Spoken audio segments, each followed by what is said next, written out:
Folks, we did it. We hit double digits, the 10th episode of the Six Rivers Media Sports Huddle. I'm J.D. Vaughn, your sports editor. Joining me as always, Jeff Birchfield, Andrew Smith, Brian Woodson. It's hard to believe there's just 2 weeks left of the high school football regular season in Tennessee, 3 in Virginia, of course. But it's here. It's down to crunch time. And real quick before we start, we just want it's time to hear a word from our loyal sponsor, Lazy J Farms, Old-Fashioned Butcher Shop. Lazy J Farms has been raising the finest cattle and all-natural pork for 3 generations on the family farm in Fall Branch. Their blonde Aquitaine herd offers a leaner, healthier, and more tasteful beef. And the butcher shop is local, farm to table, and 100% authentic. This is the way your grandfather shopped for me, with steaks cut to order, quality assured, and ready to ship to your door. Open Thursday through Saturday on Bloomingdale Road in Kingsport. Come see us. The football season, it's like Christmas. So much build-up, and then you blink, and it's gone. So playoff scenarios starting to unfold now, and some teams have already locked up their spot in the playoffs, and some are fighting for that home playoff game, fighting for that region championship, and some more situations might be determined by this week's games. Of course, we took another step toward playoff seeding this past week as well. Dobyns-Bennett, of course, the game that I covered. Dobyns-Bennett did secure a home playoff game, setting up that one-game showdown with Science Hill that we were all anticipating, that we were all thinking could happen. It's going to happen. A one-game showdown for the region championship. Dobyns-Bennett gets, at the very least, a home playoff game, 28-14 win over William Blount. Kind of a frustrating game for Dobyns-Bennett. They had 2 touchdowns called back, and both of those drives ended in no points, one in a punt, one in a fumble. William Blount took the lead on a 95-yard touchdown pass. Other than that one play, the Dobyns-Bennett defense played pretty well. And they didn't allow another score until it was too late. It was midway through the fourth quarter, 28-7 at that point. Senior linebacker Gabe Marshall, 3 sacks, and quarterback hurries, another tackle for loss. He was all over the place for the Dobyns-Bennett defense out there. Of course, the defensive play of the game, honestly, there was this interception. Zayden Hayes, who's made a name for himself in basketball, he's going flying out of bounds. He bats the ball back in, knowing he's about to go out of bounds, and Peyton Franklin gets the interception and returns all the way down to the 15. Tegan Begley scores a few plays later. Tegan Begley, speaking of him, he has 211 yards and a touchdown. Would have had 216 had there not been kind of a questionable block in the back call down at the 5-yard line. And Jalen Thomas, seeing him having multiple touchdowns called back this season for penalties or whatever, he gets 2 touchdowns on a 13-yard run and a 9-yard pass from Austin Sykes. So just good for him, good for Jalen Thomas for sticking with it. He gets touchdowns that count this time. He even had one called back earlier on this game. But it sets up that one-game showdown with Science Hill at the end of the season. We're not quite there yet. We've still got another week for that. But this is just big for Dobyns-Bennett to get the 28-14 win, get that behind them. And speaking of that, Unaka County, this week ranked number 6 in the state. Jeff, you were there. Their first home game since Hurricane Helene. Can you describe the emotions and the atmosphere? Yeah, it was a great atmosphere there. They honored the first responders and other officials who've helped, since the hurricane in the rescue and relief efforts. They were named honorary team captains. Then the team came out and played great, that night. Colby Jones, quarterback, we're always talking about him, multi-sport star. He ended up 20 of 22 passing for like 221 yards. And then Coda Cutlip, who was his favorite receiver, made some really great catches going up for some 50-50 balls. He ended up with like 8 catches for 141 yards. Unicoi, unfortunately, had lost their leading receiver, Garrett Sellers, the week before, but Coda really stepped in and played great, so he's been doing well. And then their defense just really came through and really had the game in hand for most of it. It's Claiborne scored a couple of touchdowns there in the fourth quarter, but like you said, 42-13, pretty convincing win for the Blue Devils. And they got some good news at the end of the game that Johnson County had beaten Gatlinburg-Pittman. So I'm talking about setting up a showdown. Now we got a showdown for the Region 3A championship, which Unicoi can play for a share of that with Johnson County and Gatlinburg-Pittman. Yeah. Coda Cutlip, 8 catches, 135 yards. He's going to get the 50-50 balls. Do we mention Where does he get the hops? Does he play basketball or anything like that? Yeah, of course. A lot of people will remember the name Cutler because his dad, Ken, who's current Unicoi County Athletic Director, was a longtime basketball coach over at Science Hill, and Coda's brothers also, played over there, and were really good basketball players. One of his older brothers also a good football player, so, that's the thing, very athletic family, going back into the day when his dad and uncle, played like at University High and Daniel Boone, so, basketball. But Coda's, just another really good athlete on that team. And Unicoi County, like I said, they've got quite a bit of talent on that team for sure. Yeah. And speaking of areas affected by Hurricane Helene, Carter County obviously hit hard. Hampton, its first game back in the county since Hurricane Helene hit. They go to Unaka Monday night, get the win 58-18. Andrew, what can you say just about the emotions, and two, just the way Hampton played? Yeah, no, it was certainly an emotional night in Stony Creek on Monday. Before the game, Hampton honored both its middle school 8th graders and its seniors, given that it would be the last game they'd be playing in Carter County this season, at least in the regular season. But yeah, it was a strong performance for Hampton. You expect it to be the running game. It was the running game. They put up 50 points at halftime on 320 rushing yards. So, yeah, it was running the rock some more. Two-head backfield with Dominic Burleson, who we've all come to know over the past couple of years, and a relatively new name, Peyton Townsend, kind of secondary running back, a little bit more of a speed threat out of the backfield. But Burleson, 15 carries for 150 yards and a couple scores. Townsend had 8 carries for 130 yards and 3 scores. So it was really just a balanced effort in terms between the rushers for Hampton. I think the quarterback, Max Wilson, ran for a touchdown. They didn't ask him to throw it much. They asked him to throw it twice. He completed both passes, one for a touchdown. So very efficient night for the Hampton offense. Hard to complain there. But if you're looking at one thing, that back end of the Hampton defense had their struggles a little bit on Monday. A couple big plays for Unaka, Connor McKay, a couple 50-yard touchdown passes to Ashton Fuller. I think there was 1 or 2 more plays that got called back due to penalties on Unaka, so they were there but didn't ultimately count. Yeah, big win for Hampton. It's a series that they've dominated over the long time now at this point. But yeah, big win for Hampton and for both teams. A quick turnaround. We'll talk more about that later. That Andrew kid's always making me feel old because I remember covering Adam Townsend. He was a Hampton running back before his motocross and MMA careers and all that. So, and of course, one thing I want to point out with Hurricane Helene, Adam's been another guy who's gathered a lot of supplies and done a lot of good things for the community. Oh, absolutely. Adam's been seemingly everywhere across Hampton. Helps coach his son as well. So, big couple weeks for the Townsend family on and off the field. Hampton has not lost to Unaka, of course, since 1994. That streak's still very much intact. Brian, Gate City, you followed them to Lehigh this past week. They jump ahead, get a big lead, 42-13, but Brendan Pendergraft and the Generals, they make a game of it late. So can you describe the scene up at Lehigh on Friday? It was long. It was an interesting game. Like you said, Gate City jumped out big. They led 35-7.5. Then a little screen pass from Zane Reed to Corey Bird, and he ran 95 yards for a touchdown. So it's up 42-13 with a minute to go in the fourth quarter. Or third quarter. You think this game's over, and all of a sudden Pendergraft starts throwing the ball over the field, and he threw over 400 yards for 6 touchdowns, 4 of them to his brother. 3 in the fourth quarter. They recovered 2 onside kicks, so they kept getting the ball back, and they kept scoring. And if it wasn't for Gabe Johnson, who played, he didn't have a lot of tackles, like he had 4, but every play he made was huge. 2 fumble recoveries, 1 he returned for a touchdown, an interception.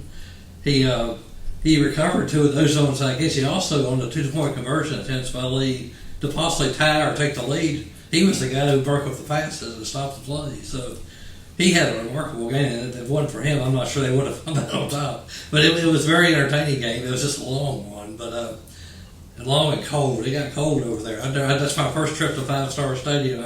I really enjoyed it. It's a beautiful place. As much offense as there was, like you said, Gabe Johnson with some of the biggest defensive plays of the game, and Zane Reed maybe growing up a little bit at quarterback before our eyes. Yeah, he had a real good game. I can't remember the number. It was like 9 of 13, something like that, and over 200 yards with 95 of it going to Bird. And he gets a lot of help from his offensive line. And Walker Hillman had over 140 yards. So it takes a little pressure off him, but he's playing pretty well. He looks really poised in the pocket, and when they come after him, he's able to scramble and find receivers. He's going to be a good player. Keeps Gate City very much in the playoff picture. Mm-hmm. Speaking of a playoff-bound team, Andrew, you covered David Crockett Friday night. They were trying to secure the home playoff game, couldn't get it done, came up short against Morristown West. Meanwhile, Daniel Boone on the road at number 2 Sevier County comes up short 49-0. So just take us through that game Friday night that you covered in David Crockett. Yeah, it was a slow start that absolutely doomed Crockett. They dug themselves in an early 14-0 hole. Couldn't really get themselves out of it. Defense struggled in the early going. Morristown West was able to find a little bit of a passing game. They hadn't really found much of that through much of this year, but as a matter of fact, they threw for 2 touchdowns. Those were the first 2 passing touchdowns the Trojans had all season. So, not necessarily a great thing to have on your side if you're Crockett, but ultimately I think the defense responded well. They only allowed 69 total yards in the second half. Pitched a shutout in the second half. Hayden Chandler was very pleased with the defensive effort in that second half. So it was definitely a big moment to try and build a little momentum heading into this next week. They still clinched a playoff spot, but Morristown West did clinch the 2 seed, so they will be hosting a game down there in Morristown. And, they'll be finishing second behind a Sevier County team that just absolutely flexed why they're the number 2 team in the classification. 5 touchdown passes for Cooper Newman. Just couldn't really get much going offensively for the Blazers. And yeah, the road doesn't get much easier for Jeremy Jenkins' squad with Science Hill coming to town this week too. Oh, man. Just a tough stretch, but West Ridge, a team, unfortunately they're eliminated from playoff contention, but their final home game, Brian, they get the 58-0 win over West Green, and Tennessee High, a team that will finish 3rd in Region 1-5A behind Morristown West and Sevier County, gets the 48-6 win over Cott County. Just what can you say about the way those 2 teams just showed up Friday night? I know West Ridge wanted to. They're frustrated from missing the playoffs. They were expecting big things this year, and West Green, of course, is a lot smaller school, and West Ridge took advantage, scored 35 second quarter points, and just went from there. And they wanted, if they win their final 2 games, they finished with 6 wins, which isn't bad. As for Tennessee High, they just keep running the football, and for 2 years I've heard the name Elijah Plumbar over and over. I've never seen him do a lot, but he's been hurt some. But but he's really played well here. The last couple of weeks he's been over 100 yards, and you combine him with Trent Dowdell doing his thing, and getting improved play at quarterback. They seem to be playing. Tennessee High is playing pretty well right now. They won 5 in a row, I believe it is right now. So yeah.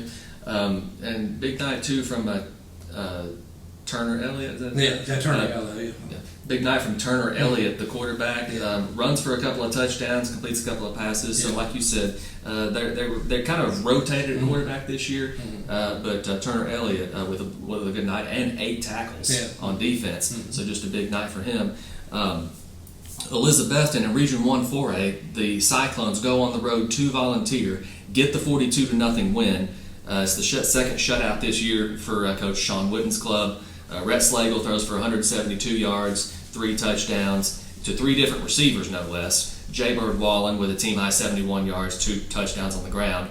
Meanwhile, the Elizabethton defense, which probably doesn't get the credit they deserve, they held Volunteer to 107 total yards, most of those, of course, from Mr. All-Everything, Keelan Relaford for the Falcons. Cherokee plays host to Sullivan East. It's a battle of the 2 top quarterbacks in the area, Landon Jeffers of Cherokee, Peyton Lingerfeld of Sullivan East. Landon Jeffers and the Chiefs, they get the upper hand in this one.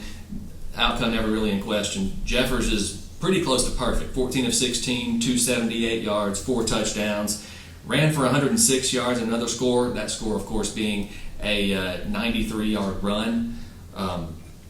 Garrett Lawson, a couple touchdown catches. Roe Fletcher, 141 yards receiving. Hayden Hook, 95 yards and a touchdown on the ground. Peyton Lingerfeld did throw for 239 yards, but it was way too little, way too late. Late touchdown to Blue Prophet to erase the shutout. But Cherokee in firm control to get that number 3 seed, of course, behind Greenville and Elizabethton. And Johnson County, the game we talked about earlier, Jay Stout, the quarterback, he only threw for 39 yards, but he ran for 118 and 2 touchdowns. So let's look, just a big win for Johnson County over Gatlinburg-Pittman. Over in Carter County, Happy Valley gets a shutout win over Cumberland Gap. They're still very much on track for a home playoff game should they handle their business, and they did this week. Cloudland, meanwhile, suffers its first region loss in a decade at the hands of Cosby, which is now the number 9 team in the state. So just what can you say about those 2 games, Jeff? Well, it's surprising as far as if you know the history of Cloudland football and Cosby football. No disrespect to Cosby, but I mean, they've not exactly had the big football tradition. But of course, Eagles really good this year to go and get that win against Cloudland. Very impressive. Put some of the driver's seat, obviously, in Region 1A. And then you were talking about Happy Valley and that defense. They not only won 45-0 pitch shutout, 3 of the touchdowns were defensive touchdowns. They had a couple of pick sixes. I know Artie Bond, he returned kick for an interception for a touchdown. Then you also had Mason Norman come up with a scoop and score, and then Lane Parker rush for a couple of touchdowns. So the Warriors, other than that one setback against South Green the week before, they've been rolling along. Yeah. And then other scores, North Green gets the win at Unaka 44-6. Eastside gets the win over Twin Springs 51-14. That's a look around the area for Week 9 of the high school football season. We'll be right back to take a look at Week 10, but first, let's hear from our sponsor, Lazy J Farms. The Lazy J Farms tailgate box offers great value all season long. Get 40 pounds of meat for only $116. That's 5 pounds of beef patties and 3 pounds of chicken breasts, 1 pound of thick cut bacon, 3 packs of premium beef hot dogs and 2 packs of Chicago dogs, and 4 pounds of thick cut pork chops, all for $116 at Lazy J Farms Butcher Shop in Kingsport. Visit us online at lazyjbeef.com. Week 10 of the high school football season takes us to our game of the week. It takes us to ETSU for our Six Rivers Media games of the week. The Clash for Compassion 2024 features a doubleheader at Green Stadium. Unaka takes on Happy Valley at 5 o'clock. Then at 8 o'clock, a Region 1 2A showdown between Hampton and Eagleton Academy. Andrew, you're going to be there. What are you looking for? I'm looking forward to just being a good community rallying event. Obviously, a lot's been going on in Carter County the past few weeks, so a chance for a bunch of communities to just kind of come together in Johnson City for a good cause. They're going to be free admission there at ETSU. They're going to be asking for donations for flood relief and recovery. But in terms of on the field, that first game, Unaka, Happy Valley, County Clash, it's going to be tough for Unaka. Quick turnaround after Monday night's game against Hampton, and Happy Valley runs a very similar style, plays a very similar style to what Hampton does. Run heavy, tough defense. It'll be a tall task for the Rangers. Jeff just talked about a moment ago the strength of Happy Valley being their defense. 3 defensive scorers last week. Certainly will be a tough task for the Unaka passing attack to try and build drives against Happy Valley. I think if they are going to find success in this game, they're going to have to do what they did against Hampton and really hit some explosive plays down the field. Now, that'll be tough. Happy Valley's pretty good at keeping things in front of them, making you drive the length of the field. So to me, that's where the game will be won and lost, is can Unaka hit some explosive plays to hang around, and the longer they hang around, the more belief that'll be in that sideline that, hey, we can steal this game.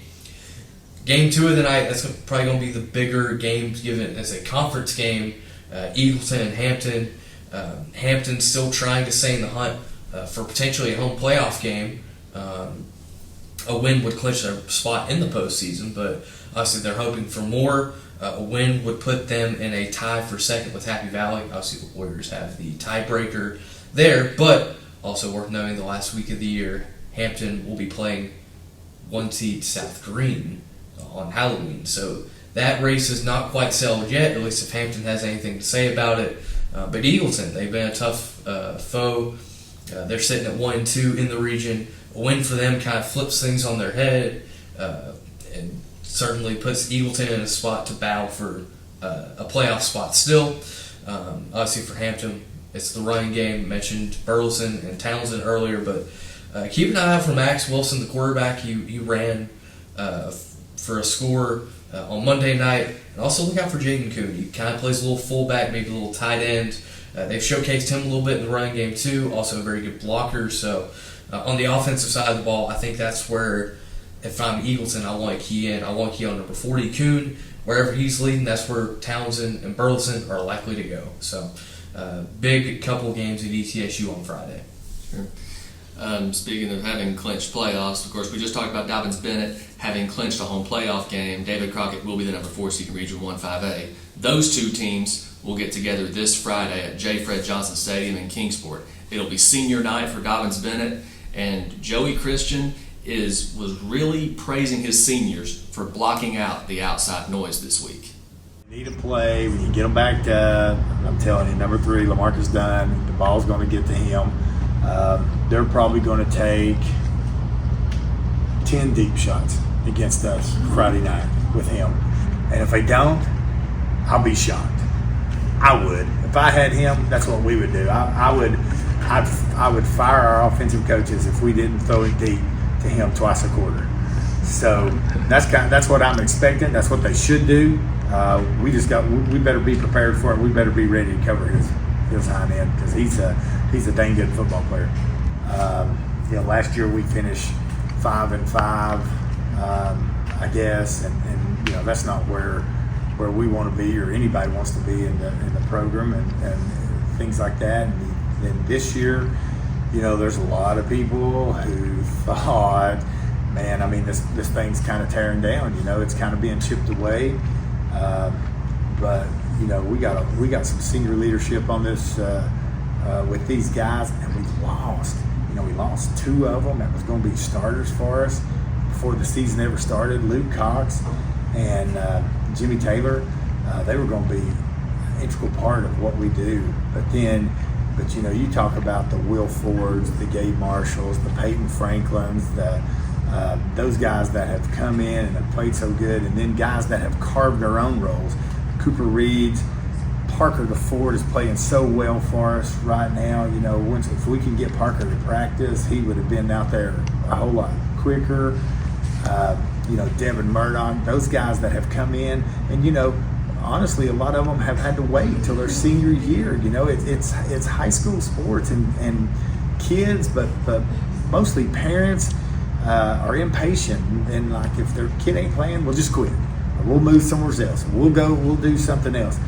You're not getting the ball, we'll do something else. And what are you teaching your kids? But you look at the Cooper Reeds, you look at the Devin Murdochs, you look at these guys that have waited their senior year, and now Javon Graves, golly, I couldn't ever leave him out. That these guys are playing at a high level and have won close games. We have been able to pull out those close games this year. Just really proud. Can't say enough about all of our seniors. I know I'm leaving some people out, but all of our guys that are our senior class has done such a great job. Dylan Murray Friday scores his first touchdown ever. Just another one of those that just works every day, wants to be good, has done great for Dobbins Bennett football, and he'll be great in life too. David Crockett, obviously they are the number 4 seed from Region 1-5A. They're back in the playoffs. It's a step in the right direction after missing the postseason a year ago, but still not quite where Coach Hayden Shanley and the Pioneers want to be, especially after winning region championships just a few years back. That's where they want to be, winning region championships, winning playoff games. But Hayden Shanley, he still has a lot of praise for this senior class and the sophomores and the juniors that are coming up. Yeah, of course, AJ, he's 7 starts in now and has really grown up so much. And it's a week-by-week thing. Last week you look at the box score and you say, well, he threw 2 interceptions. Well, both those were drops, that just happened to fall in a defender's hands. So those don't really go to him, even though the box score says they do. But his growth and maturity, our ability to broaden the offense even more has been really good for us as an offensive staff. To be able to throw more at the guys with AJ really growing up and taking more of a grasp of the offense. Obviously, John has ran the ball really hard for us.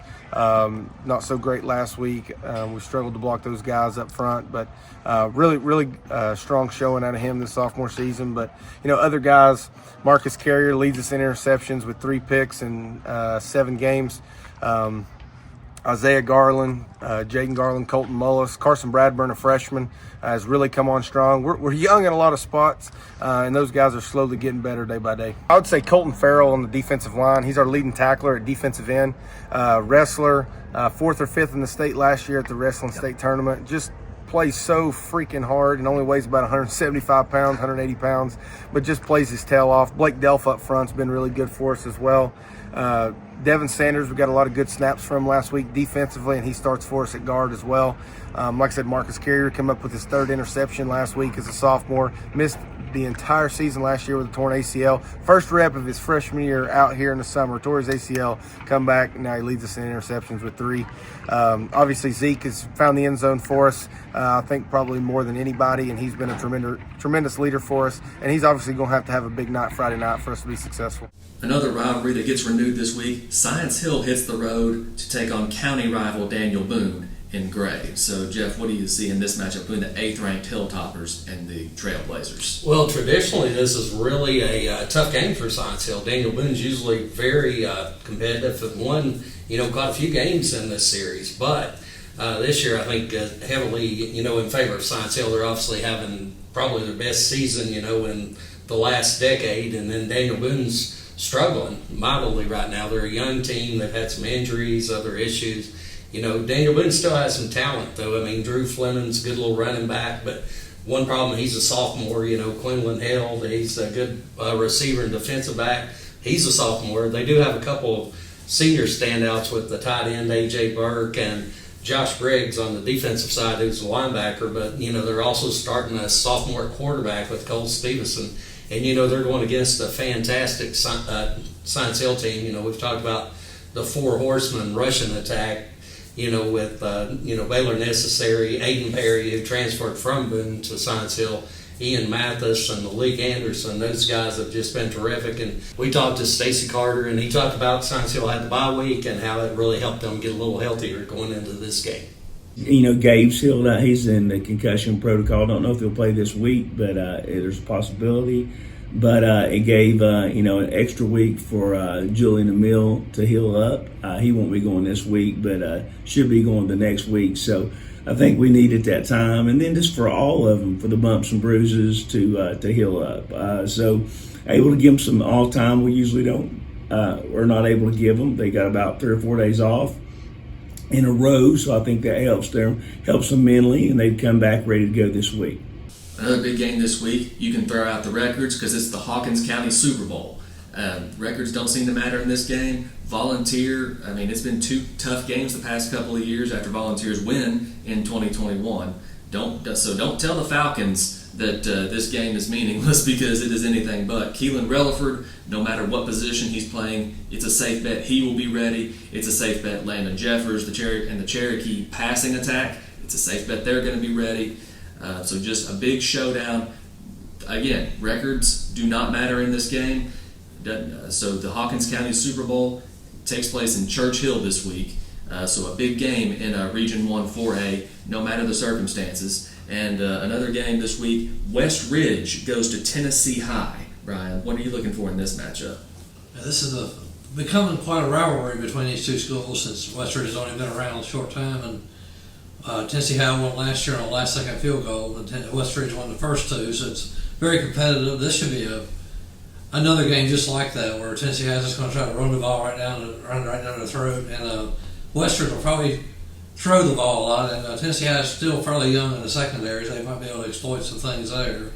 They've got the good quarterback, but this should be an entertaining game on both sides of the ball. Both teams, like I said, West Ridge just wants to win some games. Tennessee High they're already in the playoffs and they're already set. They want to keep winning and get some momentum built up for the playoffs when they do get there. So this should be the 3 games they played have all been pretty close, especially last year. So this should be a very, very entertaining game. Yeah, Trey Frazier with 3 touchdown passes this past week, of course. And, of course, they've got the wideouts, guys like Dylan Bannon, guys like Caleb Mabb, and then the running back Ethan Amix. So they may be a little more diverse offensively. Yeah. So, like you said, trying to exploit the Vikings secondary would be their best bet. And another game this week, Jeff and Andrew, Unicoi County, ranked 6th in the state. They're on the road at Chucky Doak. Johnson County, of course, at Holston, Virginia. North Green at Cloudland. So just, Jeff, I guess, what do you see in this Unicoi County and Chucky Doak game? Well, I think that's another one. You can throw out the records. I think Chucky Doak's 1-6, but they've got a pretty good team, down there in Hampton. But I think Unicoi County, obviously, they've shown they have a lot of explosive players. Even with Garrett Sellers out, I think they're still going to be hard to stop. I favor Unicoi County in this game for sure. And then that Johnson County Holston game should be a fantastic matchup as they go from over from Mountain City over to Damascus to take on the rivals, there interstate. So going to be interesting with Johnson County, just see how they do this week without Juan Mejia, in the backfield. This week and the rest of their season, and just how that changes things for quarterback Jay Stout as well. And so it's going to have to be next man up. Speaking of next man up, Cloudland's still trying to get that home playoff game. So to get that, they'll have to win this week against North Green. Oh, absolutely. North Green's been a tough team this year. But yeah, since you dropped that game to Cosby last week, if you're Cloudland, you can't afford any more losses if you want a game back on top of the Roan this postseason. So there's going to be a lot of Grayson Cole, a lot of the running game for the Landers. They're going to be tough. They're going to be hard-nosed. They're going to try and grind out a win there. I do want to go back to that Johnson County game for a quick second, though. Obviously, a tough blow losing Juan Mejia. But the thing about the triple option attack that the Longhorns are running this year, while Mejia's been the strength, the lead back, it's not just been him. We mentioned Jay Stout. He's been able to run the ball. Other backs have been able to get involved. So I think that they've been able to set themselves up in a spot where they can still have success with their rushing attack, because while it's been a lot of Juan Mejia, it's not just been Juan Mejia. So I did want to mention that before we move on elsewhere. But yeah, a couple teams that definitely want to use the rushing attack between Cloudland and Johnson County. Yeah, and it won't be easy either. Holston, a 6-1 record so far. And speaking of Virginia, Brian, Gate City at home this week against John Battle. Rye Cove at home against Chilhowie. Twin Springs comes to Tennessee and goes to Hancock County. What are you seeing in these matchups? The Gate City should be heavily favored against John Battle, who's struggled. They're 0-7. They've got a good young new coach. He's only 31, Jake Hess. But he's just Battle's had struggles for years really to get their football program going, and this has been another year they just haven't been able to get on the scoreboard or stop the other team. So Gate City should be good here, but they need to keep winning because they're number 5 in the playoffs, and they'd like to get moved up one position, at least get a home playoff game if possible. Twin Springs going to Hancock County is similar. Hancock County has really struggled. They're 0-7. They've only scored double figures twice.